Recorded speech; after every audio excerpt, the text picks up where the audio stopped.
and peace be present in this place, guiding our hearts and minds. Please inspire our sister Suzana, who will share the message today, so her words may bring reflection, comfort, and learning to all of us. With gratitude, we begin this meeting. So be it.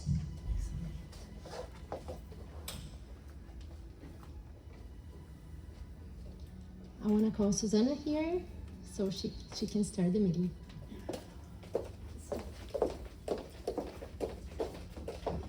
Hi, good morning everyone. So today, taking the place of Andrea, who was scheduled to speak. My intent was to actually turn this study into a lecture, but from Thursday to today, it was not possible. So I'm going to present as I had it originally planned for the Portuguese crowd. So this is a book called Study and Live. It's only in Portuguese, but it's very interesting, and I translated the entire material. Not me, ChatGPT did. I just double checked. But I want to clarify that. But the purpose of this talk is obviously to extract the content of the messages, but most importantly, to share with you all how I study. And it's not that this is the only way that one can study, but it's a way to study. And a lot of times people don't know. They want to study, but they don't know how to study. And whether you are someone who speaks, is going to be doing a talk, or someone who's studying in a group and needs to do a small presentation in that group, or you're studying alone, it's nice when you have a structure, when you have again, a kind of a template that helps you to kind of begin. So what's really interesting about this particular book, and this is chapter 20 of this book for the ones who want to refer back to it, is every single chapter has a gospel reference, a spirits of book reference, and a text by Emmanuel and one by Andrew Lewis. Every single chapter is structured like that.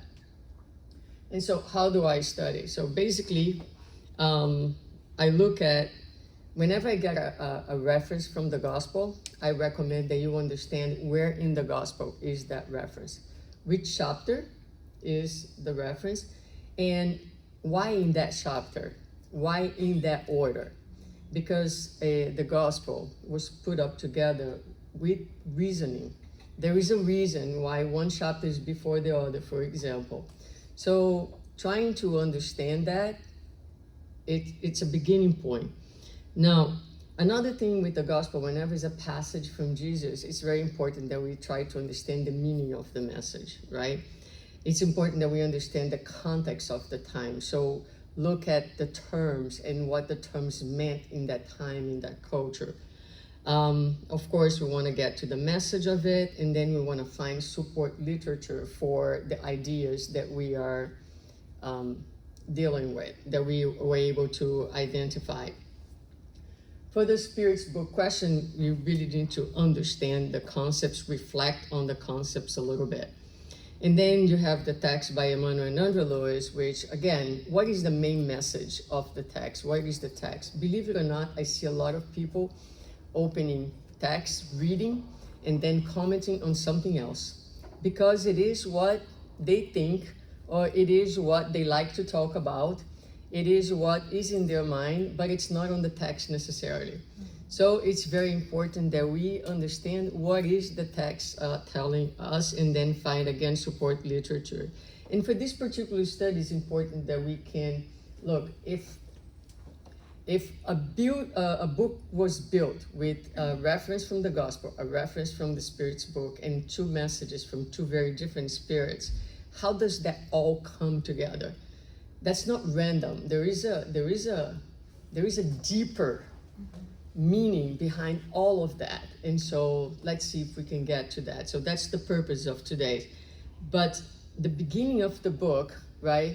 Who starts a book and skips the introduction, the before the chapters begin?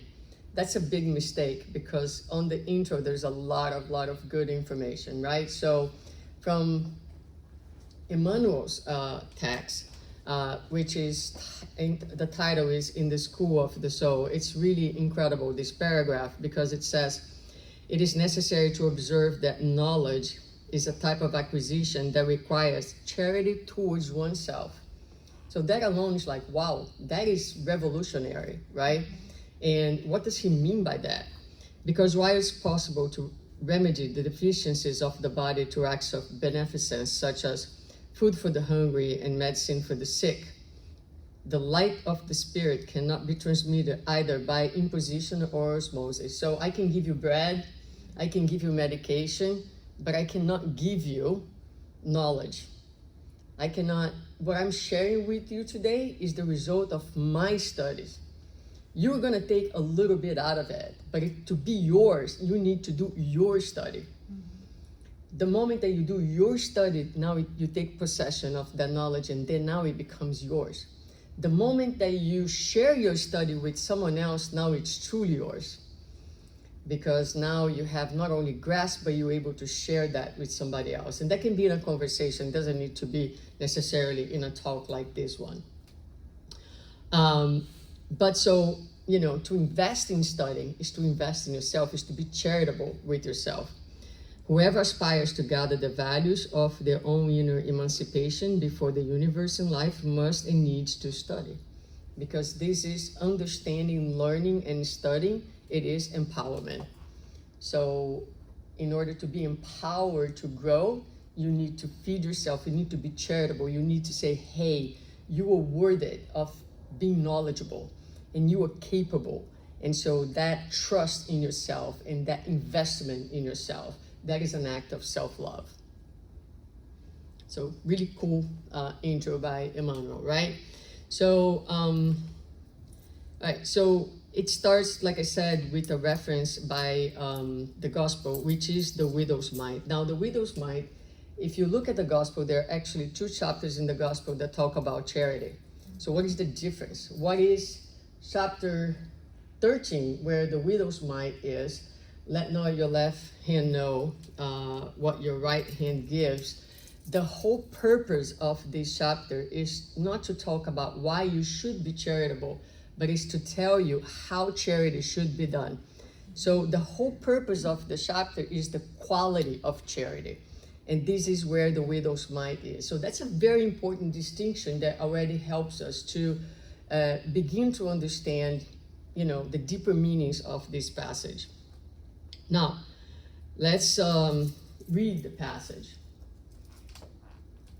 Looking up, he saw the rich putting their offering into the Gazophilasium. And Gaza is treasure, wealth, and Philasium is guard, place of keeping. So it's the treasury. That's usually how it's translated to English.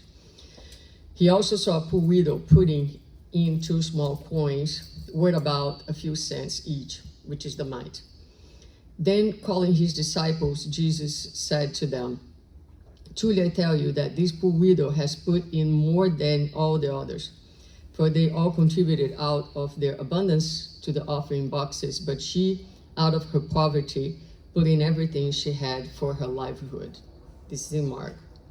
So, like I said, if we're gonna begin to understand, and this alone can be an entire lecture, so just briefly, let's look at the meaning of some of the terms that we have here. So, the widow. The widow was the most invisible, unworthy situation that a woman could find herself in the time of Jesus. Once you didn't have a husband, you were like finished. You were invisible. You were worth absolutely nothing. Mm-hmm. Luckily, if the husband had a brother that could marry you, that would happen. Or if you had a son that could take over you, then that would also be helpful. But if you didn't have anyone, your value would be together with orphans and foreigners. So they were the absolutely last and least in the society of Jesus at the time. The mite was the coin with the least value as well. So if someone had a position or a social status at the time of Jesus, that person would never be paying anything with a mite. The mite was a coin that only the poorest in society would be having and handling, that type of money. In another, in the treasury or gazophilasios, which is the name, it's really a place where in the temple, the people, the rich people at the time would go to make their contributions. So it was this place where people would go, and by making their contributions, they would basically help to support the church. And also there was a strong connection with the idea of your connection with God by how much you are actually giving, and everybody is seeing that contribution. Now, here in the passage, I also, but she out of her poverty put in everything she had for her livelihood. And I put in parentheses because this is not in the text. Right here, the meaning of had is what she detained. And so following the structure that I said, if you were anytime interpreting the gospel, the better place to go for ideas is Emmanuel, because Emmanuel is the spirit whose mission is the interpretation of the gospel. So the more you read Emmanuel, books like Living Spring and the Living Spring series or the Gospels according to Emmanuel, the more you will have ideas about where to go. But if you don't have any ideas, ChatGPT will tell you where to find. You just put there, I'm looking for this text, these ideas in Emmanuel, and it will give you a list and a lot of the stuff you can find online. So here we have Living Spring, chapter 60, talks about alms. And it says, give alms from what you have. And Emmanuel is going to highlight here that to have is different, to give from you have is different from giving from what you merely hold. So what he's going to tell us in this passage is that anything that is material, we don't truly have, we just hold. It's temporary things that we hold on to.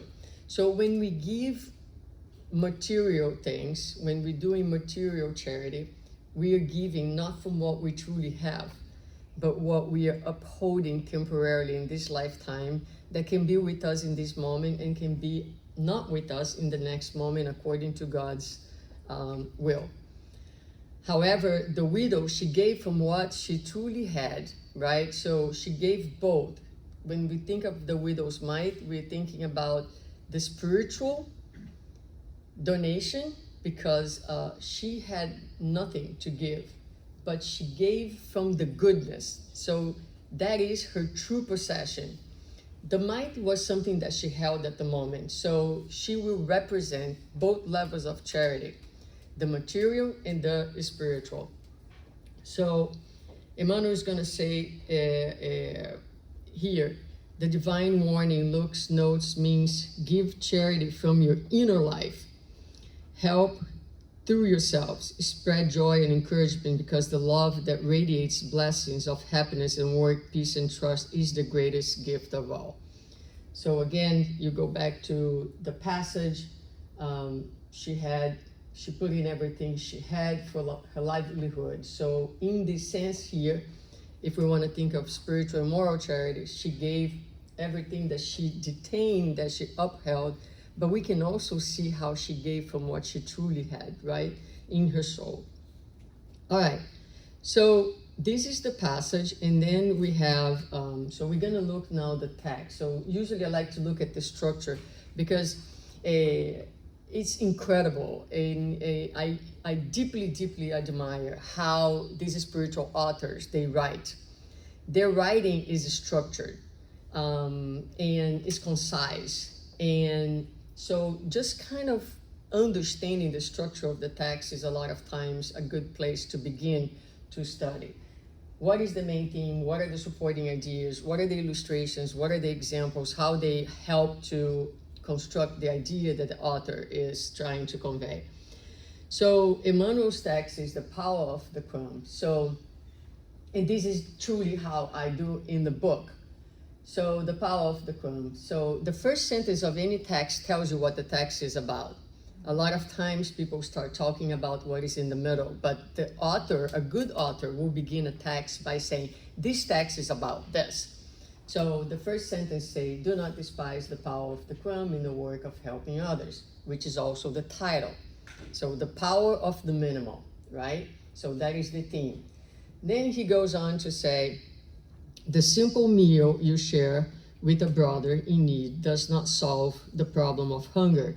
However, it is not merely a providential favor to the one who receives it, but also a message of fraternity sent in the direction of other souls who will be inclined to share the joys of the table. All right, so you read this, it's like, what is he talking about again? So let me go back to the sentence and kind of break this sentence down. So the simple meal you share with a brother does not solve the problem of hunger. So this is something small. It's not solving the problem of the world. However, it is not merely a providential favor. So it's not just something that you are doing, a favor that you're doing for somebody else, but it's more than that. So it's something little that I'm giving that's not solving the problem, but that is benefiting someone. But besides benefiting someone, it does more. A message of fraternity sent in the direction of other souls who will be inclined to share the joys. So it's an act that is influencing, that is going beyond that little moment where someone just got the benefit of my action. Or I'm still a little confused. So he goes on and he gives another example exactly with the same structure. The piece of clothing you offer to a traveler trembling with cold does not extinguish the scourge of nakedness. So, okay, a little piece of cloth is not solving the problem of all the people who don't have something to wear. However, it constitutes not only a valuable shelter, so it helps that person in that moment for the one who receives it, but it goes beyond that. It's a silent appeal to friends who are only waiting for a sign of love in order to dedicate themselves to the joy of service. So by doing that, sure, I'm not solving the problem of the world, but I'm helping that person, and in helping that person, I'm sending a message out there to others. I'm inspiring others. I'm inviting others. So those two paragraphs are built exactly the same way. And then here, he's going to continue with the same idea in a little bit more of a summarized way. He says, the same happens to the humble coin, which is a little giving, or a crumb, if you will, when directed to charity, reminds us of the value of cooperation, so that is the influence. And with the uplifting book, that supporting companions in need of enlightenment and consolation compels us to reflect on the importance of spiritual culture. So here he's exemplifying other ways in which material charity creates influence. And he's going to go on by saying, in many circumstances, a single gesture of your understanding will save someone from imminent calamity. Sometimes we are like, what can I do? What can I do in this world? You know, what mission should I join? What big things should I do? But sometimes the moment that you gave 2 minutes to listen to someone, you might have saved a life not knowing it. So it doesn't need to be big. We need to be more conscious of the other and more available to others. Sometimes it's like many emails, many messages, many requests, and we are just going 100 miles an hour in our own world. And then, you know, making sure that we open windows to be with someone else, to reach out, to respond, you know, to someone who's in need, right? And then he says, in many cases, a single phrase from you represents the security of entire communities. So again, in these two sentences, he's talking about how these small acts are creating a great effect, one that a lot of times we don't even get to see. And he continues by saying, blessed is the one who donates millions to resolve problems of a material nature. and blessed is the one who gives something of themselves for the benefit of others, even if it's only a word of blessing to comfort a forgotten child. So he is doing a counterpart here. He is, again, putting the material versus the moral. Sure, you have millions to give, and you are giving, you are blessed. But in a world where so many people are lonely, when so many people are struggling so much, if you are that person who has a word of kindness, a moment of patience, an act of tolerance and kindness, now you're giving something from yourself, right? It's not something that you have, but it's something that you have developed. It's a true virtue. It's yours. You're giving something from yourself, and this has no price. This has no price. So do not despise the power of the crumb in the work of assistance. As a sustaining gift of mercy for the happy and the unhappy, the wise and the ignorant, and the just and the unjust, God gives the sun in abundance. But as an ineffable gift capable of guiding creatures with harmony and discernment toward divine perfection, God gives time, exchanges small changes through the crumb of minutes equals for everyone. So this is brilliant. This is the mind of a brilliant being who now took everything that I talk about and said, look, nature works in the same way. There is the tangible and the intangible things that nature gives. So there is someone powerful like the sun who is giving light and heat in abundance to all of us. But even in nature, there is the works of the small, tiny fractions of minutes that also are working in favor of each one of us. The human heart may be compared to a treasure filled with incalculable riches, and no one possesses it completely impenetrable or inaccessible. Usually it resists hammer blows, the action of lock-picking tools, and even the impact of explosives and trials of fire. But almost always it is your crumb of humility and patience, kindness and cooperation that symbolizes the key capable of opening it. So this is also super amazing, and this is how he ends this text, right? Reminding us that we all have inside of us wealth. When we are connected to God, when we are in a place of connection, we feel the wealth. We feel the power. We all have stuff to give, right? And a lot of times we're gonna find hearts, they are closed, they are locked. And nothing more powerful than crumbs of love. Love in homeopathic doses, because it's that love that persists. It's the love that does not give up. It's the love that sees in the other even the most closed person, even the most hard person. Someone like me is a child of God, and all of that, all that closeness, all that hardness is a defense. Is someone who does not know the amazing treasures that lies within himself or herself.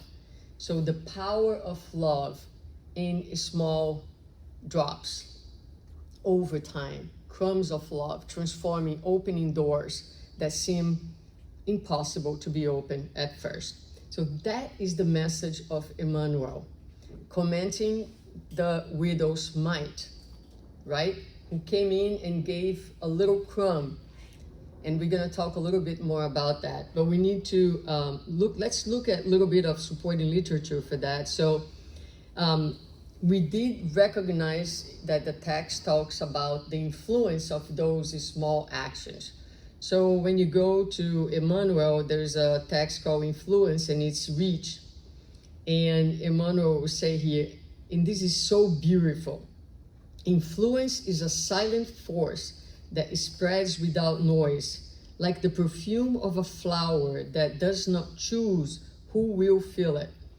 Everyone influences others even without realizing it, because to live is to radiate what we are. No one passes through existence without leaving marks. The spoken word, the simple gesture, the constant example, everything becomes an invitation to good or to shadow.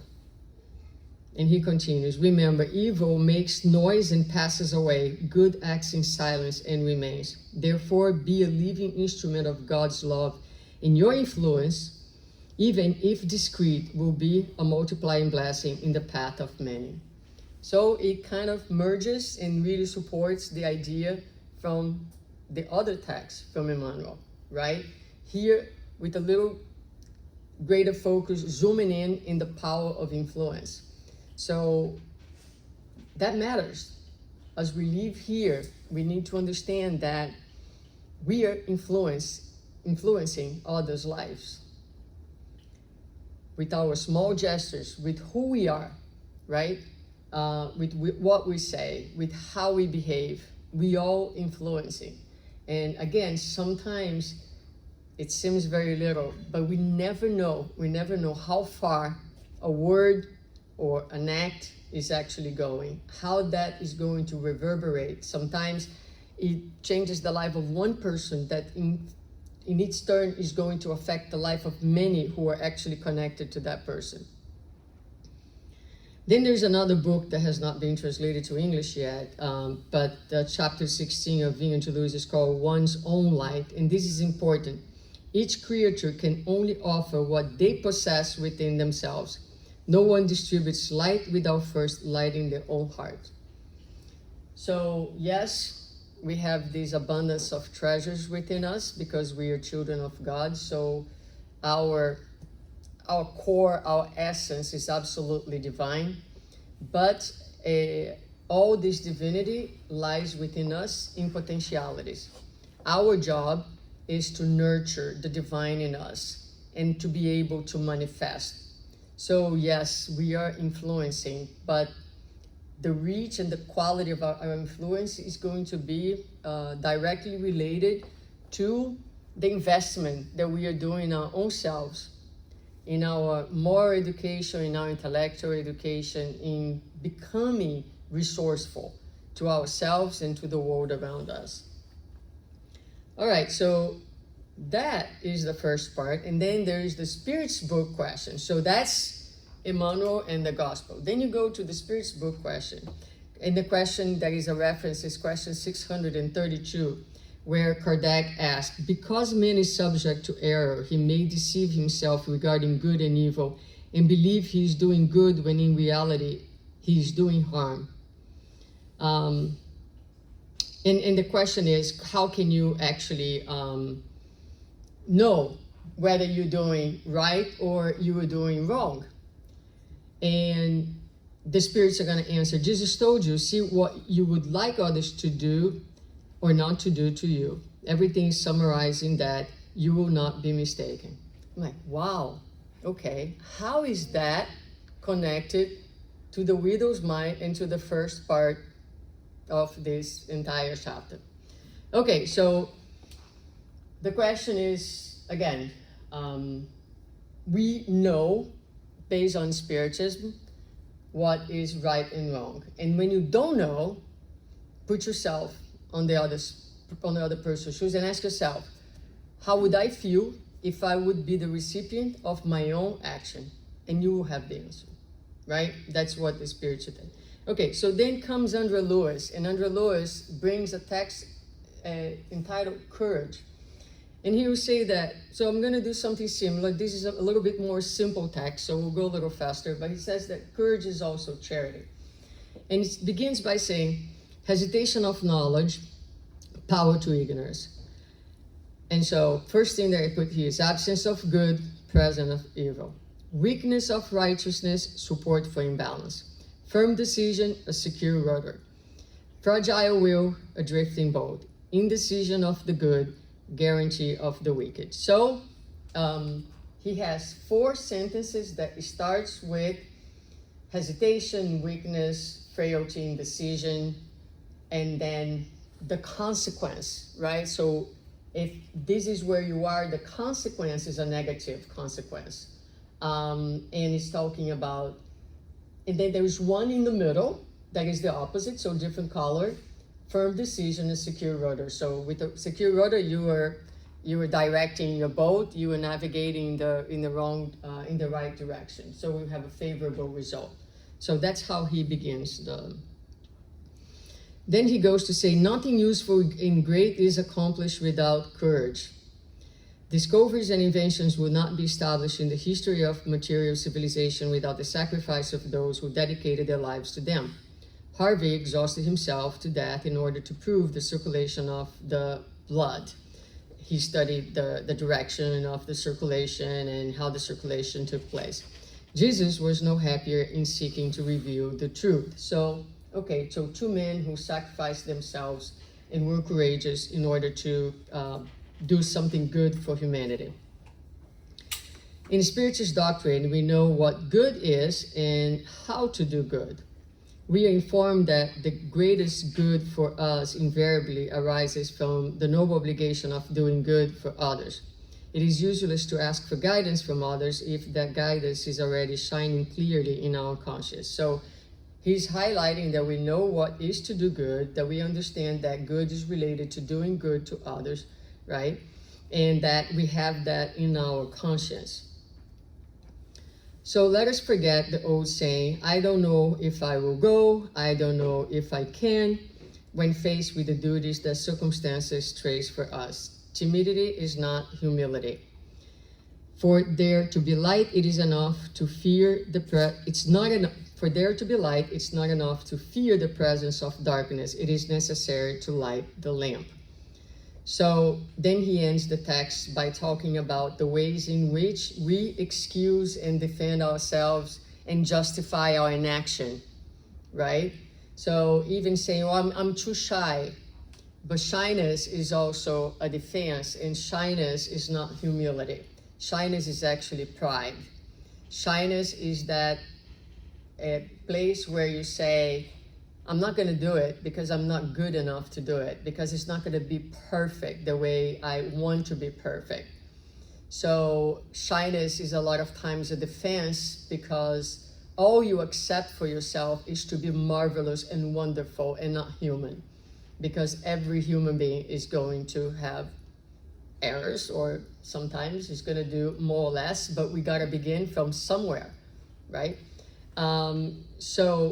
And then the last sentence is, it's not enough to fear the darkness. So it's necessary to do something, right? Which goes back to the beginning. It's not enough not to do this, right? Because if you don't do this, you're going to have a negative consequence. So then my mind went back to the Spirit's book. And question 642 says, is it enough not to do evil in order to be pleasing to God and secure a future condition? And the answer is no, it's necessary to do good to the limit of one's strength, because each person will answer for the evil that occur because of the good they fail to do. So that closes with the message sent by Andrew Lewis. He's talking about that. But how does that all connect with Emmanuel and the widow's mite? And, so let's keep digging a little further. So if you go to Joanna de Angelis in the Integral Being, she will say that living in disagreement with the moral standards of a sick society requires inner courage and fidelity to one's conscience. And then in the book, Jesus and the present age or current age, or no, Jesus today, the book has been translated with two different names at this point. Jesus remains relevant precisely because he invites the human being to walk against the current of dominant passions. So here Joanna is talking about the courage that it takes to do the right thing in a society where immoral things have been accepted as normal. We see that all the time. So, and it takes a lot of courage, because if you are going to stand against what is established, you're going to be harshly criticized, if not crucified. And a lot of times we will silence. A lot of times we will shy away from standing to what we know to be right. Because it takes a lot of courage to stand for what you know, when what you know is not what is present. So, okay, so now we are seeing something, and then she talks about Jesus. Was Jesus courageous? Jesus was the most courageous being on earth ever. Not only he was the most courageous, he was the most rebellious being on earth ever. And there would be 1 million examples in the gospel that talks about Jesus' courage, but I did bring a few for us to look at. So the picture is Jesus at the temple, talking about the people who were doing business in the temple and telling them to get out of the temple because the temple was not a place for that. But then we have Jesus healing the man with the withered hand, where he has the courage to place doing good above the letter of the law at the time. So he faces organized religious criticism when they ask him, is it lawful to do good on the Sabbath? So even though he knew he was going to be accused, even though he knew he was going against what was established, it was important for him to know that there's no day for goodness. Every day, human need comes before anything else. When he stands before the crowd that's ready to stone the woman who had sinned, he stands alone against the collective violence. And he says, let the one who is without sin cast the first stone. So he has the courage there to confront the hypocritical moralism and protects the human dignity of that woman. When Jesus speaks publicly with the Samaritan woman, right? Someone with questionable reputation, she had had 4 husbands. He has the courage to break ethnic, religious, and social barriers and proclaim that God's love has no boundaries. And when he denounces the hypocrisy of the powerful religious leaders, he pronounces the woes against the scribes and the Pharisees without fear of persecution. He calls them whitewashed tombs. That's pretty strong words. He shows courage to speak the truth, even knowing that it would accelerate his condemnation. He was fearless. Fearless. And he was 100%, he acted 100% in line with what he knew to be the right thing. To do good. To establish the kingdom of God on earth. To attend the ill, the sick, the ones who were put aside in society. So he had the courage to face the system in order to spread goodness, in order to disseminate the message of love. And then we get back now to, in closing, we get back to the widow's mite. Well, that was a long journey, right? To get back to the beginning. And let's see how we can tie this all up together. So let's remember that the widow at the time of Jesus, again, it was a woman who had no fixed income, had absolutely no protection from society and from the religious institution of the time. In fact, that religious system not only did not protect, but a lot of times exploited the widows. The gazophilasium was the place in the temple where there was the offering chest. The offering chest was kept. And it was there for the maintenance of the temple of worship. It did, again, meant the connection of people with God.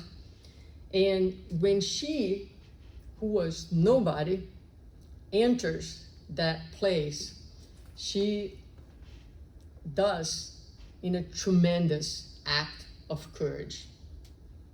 Okay? because for that society, she was no one and worthy of anything. And the people who entered the temple were the rich, the men, and the one who had something to offer. So she defies the times by entering the temple. And when she does that, she tells those people that she belongs. So she sends a message of belonging. But she also fights invisibility. She shows up. She appears. And the most beautiful thing about this passage is that Jesus sees her. Jesus sees her. Not only Jesus sees her in her invisibility, in her vulnerability, but he uses her to change entirely the concept of charity. So she becomes an influence to all of us, because from that small, tiny gesture of giving a mite, she becomes a reference for humanity, because from that point on, charity changes its meaning, because while the world is still focusing on how much you are giving, Jesus is looking at her self-giving. While the system is still looking at the coins and the material means in which you are doing your charity, Jesus is looking at the level of trust that you have in God. Because that woman entered the temple and she gave not knowing if she would have something to eat the next day. She gave not from what she had left over, she gave from, that was the only thing that she had. So it requires, so again, there was a meaning in going to the temple and doing that donation, because it spoke about your relationship to God. But she was intimately connected to God. Intimately. While the others were, it was almost a theater where you go and you have a public display. But she displayed a level of trust, giving from what she had. She had her inner resources. So in the Spiritist interpretation, when we look at this passage, she, the widow, she brings together three very important elements. They are necessary for our spiritual elevation and transformation, which is detachment, trust in God, and moral courage.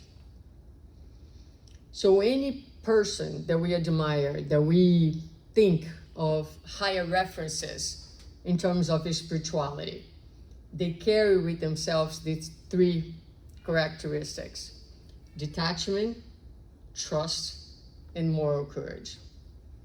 So I hope this amazing chapter, and I'm like, blows my mind, and this is probably someone with more resources than me would be able to extrapolate even further. But I think we were able at least to kind of connect the dots of all the four messages and show the brilliance of those spirits, and also the amazing treasures that we can get from studying, from taking the time to, and someone might say, wow, if I study, I probably wouldn't get to where you got. It's okay, because I read this book many years ago, and I got probably a quarter of what I got today, because studying is also an exercise, and one needs to be willing to begin. And the more we do, the better we get. I'm sure there's a lot more that can be, again, taken out of here, and that if I continue, if I have to revisit this 10 years from now, I'll be able to bring even more out of it. But this is it. This is, you know, this is exciting to study, to learn, to read, to feed our minds with altruistic, good things, to engage. Again, we're in a world of, everything is so incredibly shallow. So join us, join the study groups, you know, book clubs, anything that actually helps you to think, because this is the treasure. This is going back to the very beginning with Emmanuel, right? The very first slide. To invest in education, to invest in knowledge is an act of self-love. So go on and make sure to love yourself. Thank you.